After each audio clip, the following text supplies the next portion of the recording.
Қайырлы күн баршаңызға. Бүгін біз сіздермен аппетитті шақыратын өте керемет дәмді ащы болып шығатын аджика немесе кобра деп аталатын қыстық салат әзірлейтін боламыз. Міндетті түрде видеоның соңына дейін қарап, менің каналыма тіркеліп, қоңыраушаны басуды ұмытпаңыз. Ең алдымен бізге керекті заттарды видеоның астында жазып кеттім. Жақсылап жуып кептіріп аламыз. Келесі кезекте помидорымызды керек емес бөлігін кесіп алып, ортасынан бөліп, ет тартқыштан өткізген ыңғайлы қылып, массировкадан өткізіп аламыз.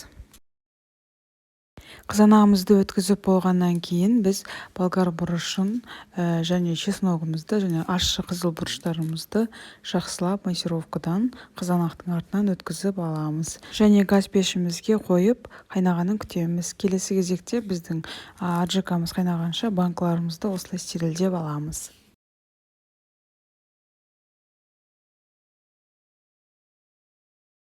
Міне бір қайтып қайнай бастаған кезде аджикамызға чеснок пен ащы қызыл бұрышты тағы да массировкадан өткізіп, бір қайнағаннан кейін осылай қосамыз және жақсылап араластырамыз.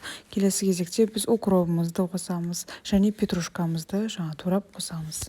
Салатымыздың түбі күйіп кетпес үшін біз қайта араластырып, қақпағын 30-40 минутқа жауып қайнағанын күтеміз.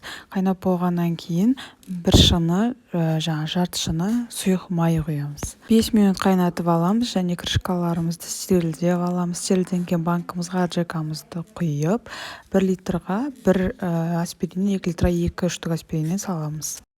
Міне біздің аджикаларымыз, кобраларымыз дайын болып шықты. Үйден жасап көруге кеңес беремін менің рецептімен. Өте керемет болып шықты. Ащы дәмі бар, өзінің аппетит шақыратын. Сіздермен бірге болған Жанат. Менің каналыма тіркеліп, қоңыраушаны басуды ұмытпаңыздар.